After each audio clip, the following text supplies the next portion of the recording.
शेतकरी बंधूंनो, मी Sandeep Jadhav Patil banana house tissue culture research and डेव्हलपमेंटमध्ये तुमचं स्वागत करतोय. महाराष्ट्र, कर्नाटक, आंध्र प्रदेश, गुजरात अशा विविध राज्यांमधले जे काही मेहनती शेतकरी आहेत, ज्यांनी चांगलं केळीचं उत्पादन घेतलेलं आहे, ज्यांनी बनाना हाऊसची टिश्यू कल्चरची लागवड केलेली आहे, अशा काही शेतकऱ्यांच्या मेहनतीची काय अनुभव किंवा त्यांचं जी काय आयुष्यमान आहे किंवा ह्या सगळ्या गोष्टी जीवन केळीच्या शेतीशी निगडीत जे जे पण काय व्यवस्थापन आहे या सगळ्या विषयीची चर्चा आजच्या या व्हिडिओमध्ये आपण करतोय. आता हे जे शेतकरी आहेत ते आहेत हे नाव भाई शिवदास गणपत चव्हाण. शिवदास गणपत चव्हाण, गाव आंबेलोळे, देवीचं, तालुका आहे जामनेर, जिल्हा जळगाव. इथली ही केळीची बाग आहे. साधारणतः आज 8 महिने पूर्ण होतात आहे. चांगल्या पद्धतीचे कष्ट आहे, म्हणजे शेवटी मेहनतीशिवाय काय कुठलं पीक येत नाही. पण लागवड एकदम थंडीतली, त्या पट्टीत इथलं व्यवस्थापन, सगळ्या गोष्टी याविषयीची काय अनुभव त्यांचे की कशा पद्धतीने इथलं नियोजन केले याविषयीची चर्चा आजच्या व्हिडिओमध्ये करतोय. बाबा, तुमचं नाव आणि तुमच्याकडे एकूण क्षेत्र किती सांगा मोठ्या आवाजात. मोठ्याने बोल. हा, नाव सांगा ना. शिवदास गणपत चव्हाण. बर, पूर्ण नाव. हा, शेती किती? शेती किती? शेती 5.5 एकर. बर, आजच्या दिवशी गणपत चव्हाण यांच्याकडं किंवा शिवदास चव्हाण यांच्याकडं कुठली पिकं उभी आहेत? केळी, कपाशी. केळी, कपाशी. हा, आता हे केळीचं जे क्षेत्र लावलंय तुम्ही, हे किती वर्षापासून लावताय? मला बोलून द्या, कॅमेरा द्या सोडून. हा, मायाशी बोला तुम्ही फक्त. 5 वर्ष. 5 वर्ष. 5. मग ह्याच्या आधी किती वर्ष, म्हणजे ह्याच्या आधी शेतीत काय घेत होता तुम्ही? पहिले काय पहिले पिकं? कपाशी, ज्वारी, बाजरा, हे मक्का, कोल्डो गिल्डा फक्त बस. बस, पाण्याची सोय नव्हती त्यावेळी. पाणी प्यायला फायला भेटे आम्हाला. हा, मग आता काय पाण्याची सोय केली तुम्ही ह्या वेळेस? आता बोरगिरी केलं, धरणा नदीत पाणी आलं धरणाले, त्याच्याने बोर केलं बा.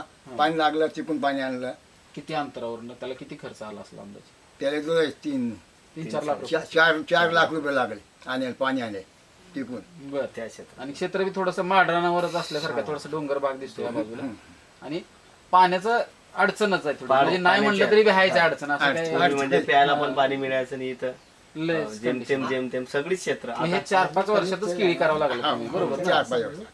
मग ह्या सगळ्या म्हणजे हे व्यवस्थापनामध्ये समजा किंवा एक पूर्वापार तुम्हाला जसं कळतंय असं, म्हणजे तुमचं वडिलोपार्जितच शेती हा, वडिलोपार्जित. गणपत चव्हाणच ही गणपत नाही त्यांची त्यांची शेती परत तुमच्याकडे आली, तुमच्याकडे आता आहे. मग आता तुम्हाला एकूण मुलं किती आहेत? 3. काय करतात ते काम, शेती कसं काय? मोठा शेती काम करतो. हे हा, ते गवंडी काम करता. बर. लहान 2. बर बर, म्हणजे कष्ट करून जगणारी माणसं आहेत. साधी माणसं आहेत ते, आणि कष्ट करून जगणारी माणसं आहेत अशा पद्धतीने. ह्यात सगळ्यात एक मला विशेष महत्वाची गोष्ट सांगायची आता इथं, की आता इथं एका जागेवर किती क्षेत्र आहे आपलं? एका ही का? ही 2.25 नाही नाही, पूर्ण असं ते 5 एकर वेगवेगळं आहे का असं? हा, एक- 2.25 एकर क्षेत्र आणि आहे. अजून एक तुकडा आहे. हा, एकर नाही, 2-3 बाग एकर. 3 एकर आहे. 2-3 पुढे 1 ठिकाणी. एकर आहे. 3 ठिकाणी. 3 ठिकाणी शेती माझी. असं झालं. हा. मग आता हे जे क्षेत्र आहे ही किती एकरावरती किती लागवड केली आपण? ही आता ही 1.5 एकरात समजा 2600 लागवड करलेली आहे आपण. 2600. 2600 आणि अंतर किती ठेवलेलं? अंतर म्हणजे 5x5. सुरुवातीला ह्या क्षेत्रात काय होतं? लागवड केळीचं रोप लावण्याआधी, ह्याच्या आधी काय होतं ह्यात? हा, इथे आज उन्हाळी पीक पेरेल, म्हणजे पुढच्या वेळेस कपाशी होती सुरुवातीला. हा, हा, ते कपाशी. कसं कसं क्षेत्र तयार केलं सांगा. हा, कपाशी होती. कपाशी उपटल्यानंतर नोव्हेंबर मध्ये कपाशी उपटली. नंतर फेर नागरणी वगैरे, नंतर खत बीट टाकलं, त्याच्यात शेणखत टाकणं पडलं. 8-10 ट्राल्या शेणखत टाकलं. नंतर बेड पाडून, नळ्या बिळ्या जोडून जाडून सगळे काही व्यवस्थित फिल्टर जोडून नंतर मग बेड पाडून रोपायची लागवड घातली. तर तिथनं रोपांची लागवड केली आपण समजा, पण लागवड करताना परत सण कधी लागवड केला त्यामध्ये? नंतर सण समजा रोप आपण मल्चिंग टाकलं का त्याला? नाही, मल्चिंग नाही टाकली त्याला, फक्त सण लावलं नुसती सण लावलं. आणि ती बी उशिरा लावलं. बर. हा, मार्च म्हणजे फेब्रुवारी मध्ये लावलं. उन्हाळ्याच्या उन्हाळ्यात जेव्हा टेम्परेचर वाटायला लागला आपल्याला त्यावेळेस लावलं गेलं. आता ही जी किती 1.5-2 एकर आहे? हा, 1.5-2 एकर. तर ह्याला पाण्याचं आता काय, कुठून कसा सोर्स आहे, किती बोरवर भागते? आता इथून माझं समजा क्षेत्र आहे 1 एकर समोरचं रोडावरचं. तिथं समजा बोरवेल करेल मी ना. हा, बोरवेल तिथं 800 फुटावर पाणी लागेल मला, 700 फुटावर. तिथे मोटर टाकेले आणि तिथून पाणी इथं आणलं जातं. केवढा मोठा संघर्ष आहे. 800 फूट खोल पाणी काढून, आणि प्लस 250 पाईप लागतात इथून या क्षेत्रात आणण्याकरता. 250 पाईप. दाबलेले पाईपलाईन हम्म. तिथून त्या पाईपलाईन पाणी येते. आता धरणाचं काय तुम्हाला धरणात support नाही? आपल्याकडे काहीच पाणी साधार नाही. नाही म्हणजे त्या ती आधार म्हणजे असं Percolation होत असेल फक्त. हम्म. बाकी असं वैयक्तिक हा, तुम्हाला काय वैयक्तिक फायदा असं होत काही नाही फायदा नाही आपल्याला. म्हणजे आपल्या शेतातूनच पाणी आपल्या करता आहे.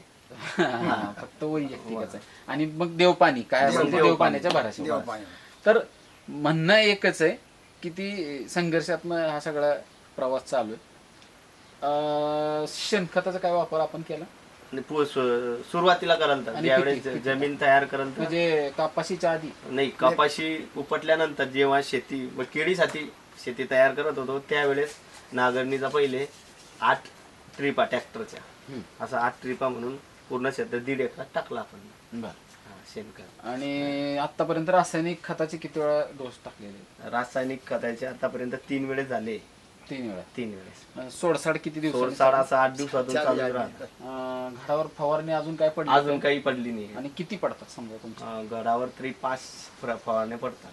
5 ते 6 फवारण्या, जसं त्यांचं बजेट बघून तरी. बरं, एक जनरल आता मला एक सांगा, काय रोपं खतं फवारण्या औषधं बाकी सगळ्या गोष्टी कष्ट मेहनत तर तुम्ही घरचीच आहे, घरची. पण तरी पण त्यात धरावं लागेल ना थोडं तरी. आता हे बाबा जरी आपले घरातले काम करत असले पण एक मजुराचं मजुरी समजा म्हणून, काही बाहेरचं पण लागलं असेल नाही असं हा, नाही लागतं. सुरुवातीला. तर आतापर्यंत ह्या बागेला किती रुपयापर्यंतचा खर्च आला असेल? या भागाला समजा रोपापासून तर आतापर्यंत जवळपास तरी 2.5 ते पावणे 3 लाख रुपये खर्च आला आला असेल साधारणपणे. साधारण. आणि दुसरी एक महत्वाची विषय, रोप लावल्यापासून आजच्या दिवसापर्यंत किंवा आज 8 महिने पूर्ण होतात ते साधारणतः अजून किती महिन्यामध्ये बाग आपली अजून बारे समजा 2 महिने तरी मिनिमम घेईल तो. 2 दोन महिने महिने. एकूण 10 ते 10.5 महिन्यात हा, बगीचा मोकळा होईल. मोकळं होईल. एवढ्यात आतापर्यंत ह्या 5-6 वर्षात जसं पाणी केलं तुम्ही तिथपासून किती वेळा केळीची बाग लावली? आता मी किती वेळा आहे? हा 5वा बाग आहे माझा. 5वा. 5वा ह्या 5व्या बागेमध्ये भाईदास ना, हा बाई. या 5व्या बागेमध्ये भाईदास चव्हाणांना आतापर्यंत असं कुठलं वर्ष लागलं की जिथे एकदम मन प्रसन्न झालं असा रेट मिळाला? तो कुठल्या वर्षी? फक्त पूर्वी ज्यावेळेस सुरुवातीला लावाल तर मी पहिल्याच वेळेस पहिल्याच केळीला. हा. आणि त्यावेळेस काय दर मिळाला होता आणि काय उत्पन्न? त्यावेळेस समजा खर्च कमी होता मी. त्याच बागेत होता? नाही, या क्षेत्रात नाही, पुढच्या किती क्षेत्रात. होत होती? ते फक्त 1500 रुपये लावले होते मी ना. आणि काय रेट मिळाला होता? आणि त्यावेळेस खर्च पण कमी लागल तर हा. आणि फक्त 1400 रुपये भाव होता. हम्म.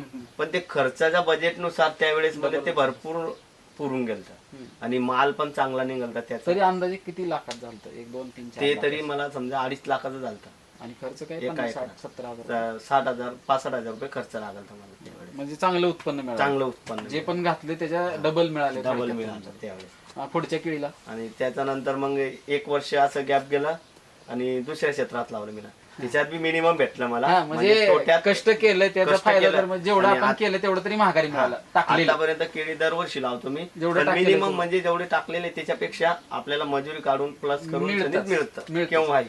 म्हणजे थोडक्यात नाराज नाही तुम्ही हे नाराज नाही आपण त्याच्यावर. म्हणून केळीवर. आपण दरवर्षी त्याला लागवड करतो. करताच आहे. करतो भले कमी जास्त भाव नसेल असेल. हा ते आहे, वेळ, पण तरी पण काळ. अजून अजून अजून अजून भाईदास यांना कधी असं वाटलं की बाबा या वर्षी आपल्याला म्हणजे थोडासा लॉस झाला किंवा दर नाही मिळाला असं? नाही, असं 1 बी वर्ष झालं नाही. 5-6 वर्षातून 1 बी असं की लॉस झाला.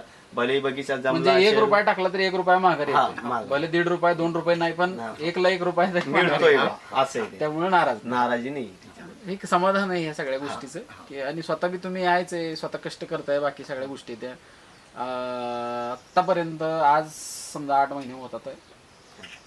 भाईदास चव्हाणांना झोप लागली नाही असं काय परिस्थिती झाली होती का? गारपीट, वादळ, वारं अशी काही परिस्थिती आली होती का जिथं काय खरं नाही बागेचं असं भीती वाटली होती आणि सकाळी येऊन बघितली बाग आहे का नाही? हो. असं काय झालं होतं आणि कुठल्या महिन्यात झालं?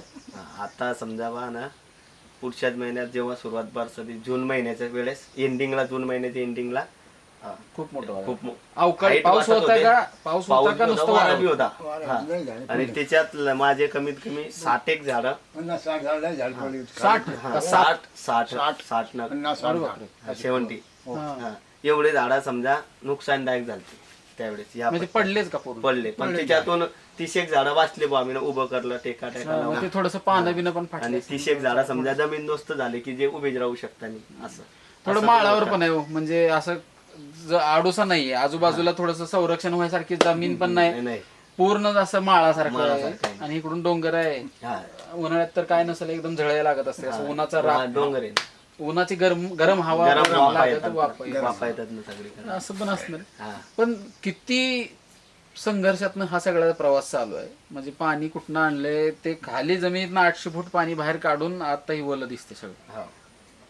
इतकं मोठं आहे. आणि आता निस्वन सुरू झाल्यानंतर देव पाणी पडले, म्हणजे पोषक वातावरण म्हणजे सुरुवातीला. आणि यात माझं असं वैयक्तिक मत आहे तुम्हाला पण सांगणं सगळ्यांना, जे पण तुमच्या ह्या बाजूचे शेतकरी आहेत ज्यांना हे आहे ना, त्यांनी वैयक्तिक असं मत आहे जुलै ऑगस्टची लागवड करावी, म्हणजे तुम्हाला त्रास होणार नाही. काय होते डिसेंबर जानेवारीतले जे थंडीचे पिरियड आहे ते परत तुम्ही उठून उन्हाळ्यात, आता ते तुमच्या दरानुसार मला माहित नाही इकडे कपाशी तुम्ही ते नियोजन लावत असाल, पण तुम्हाला जर अजून चांगलं उत्पन्न बघायचं असेल तर 100% जुलै ऑगस्टची लागवड करायची. बघा तुम्ही किती छान एकदम, आणि त्रास कमी तुम्हाला.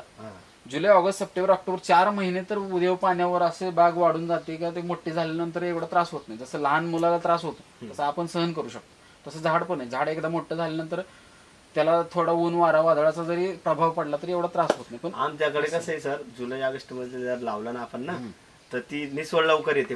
प्युअर उन्हाळ्यात निसवड, प्युअर 9 उन्हाळ्यात महिन्यातच कटायला येत असेल. लगेच ते निसवड लवकर येते.